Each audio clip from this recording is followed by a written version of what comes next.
The black limousine glided past the Crystal Palace, where Madrid's exclusive diamond gala was being held that night.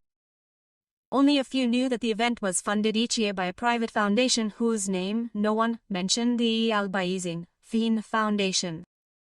Victor, elegant in his brand new suit, got out of the car with an arrogant smile. Beside him, Camilla, his lover, got out.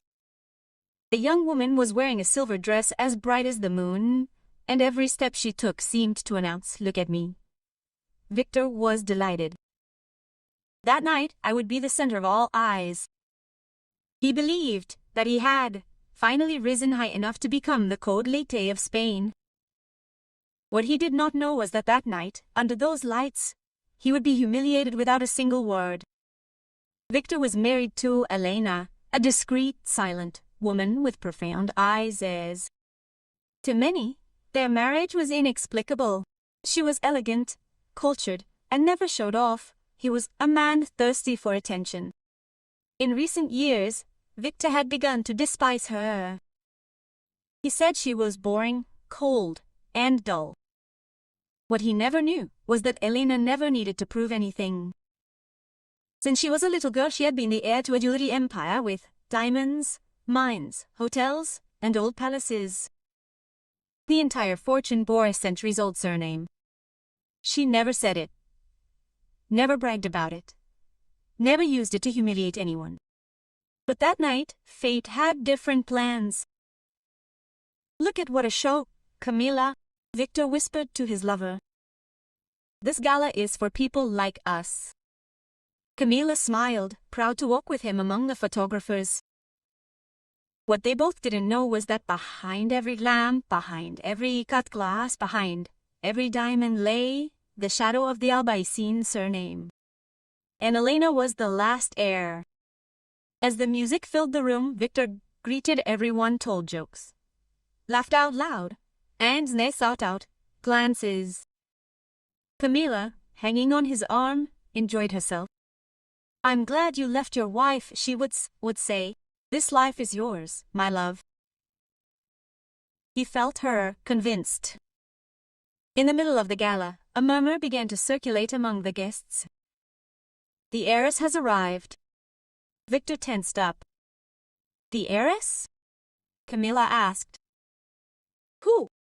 "The one financing this," replied a man with a glass of champagne. "No one has seen her in years. They say she lives abroad." "She must be an old millionaire," Camilla commented with a mocking curl. Victor laughed with her. The violins changed tunes. The doors opened, and the heiress entered. Elena, accompanied by two assistants, wore a white silk dress that seemed drawn on her skin, donde. Her hair pulled back to reveal a perfect neck. She wore no jewelry, except for a single diamond on her finger, her family ring. The room fell silent. Everyone turned. It took Victor 3 seconds to recognize her.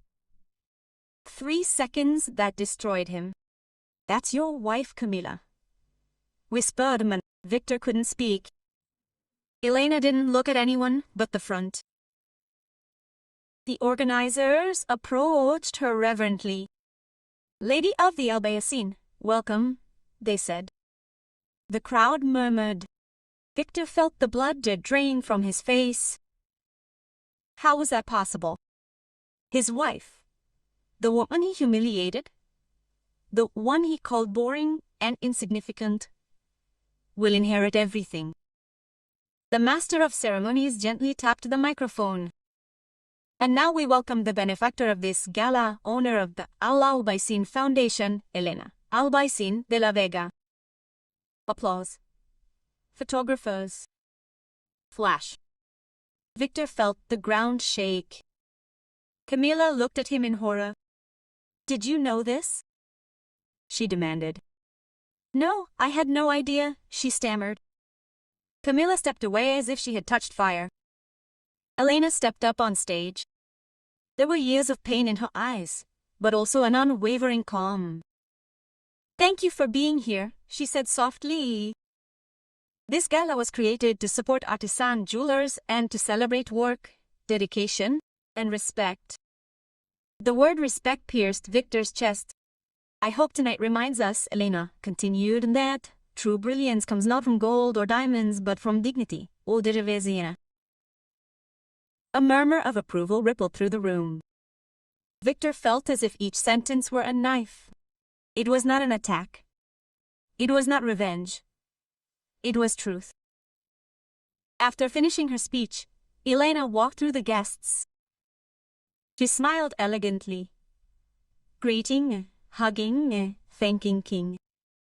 When she reached Victor and Camilla, they both held their breath. She watched them for a second. "Good night," he said, with perfect serenity. No hatred. No resentment. Only at God. He turned and continued walking. And that gesture destroyed more than any shout. Camilla walked away from Victor without saying a word. He remained alone, surrounded by people who no longer saw him. His reflection in the glass seemed smaller, poorer, emptier. He understood then that he had lost everything without knowing it. The woman who loved him. The respect. The opportunity. And above all, the greatest secret. His wife was the queen of that gala. Not. Before leaving, did he see Elena talking to a foreign diplomat? They were both laughing. She offered her arm and accompanied her to the dance floor. As the music filled the room, Victor understood. Life had given him a jewel and he had treated it like a stone. Now, others admired its brilliance. When he got home that night, he found a folder on the table. Inside were divorce papers. No dating. No drama. Just a handwritten line. "Thank you for freeing me." The city talked about that gala for months. Of the diamonds. Of the mystery. Of the heiress. No one mentioned Victor again. But everyone remembered Elena, serena. Radiant. Unattainable. The true diamond of the night.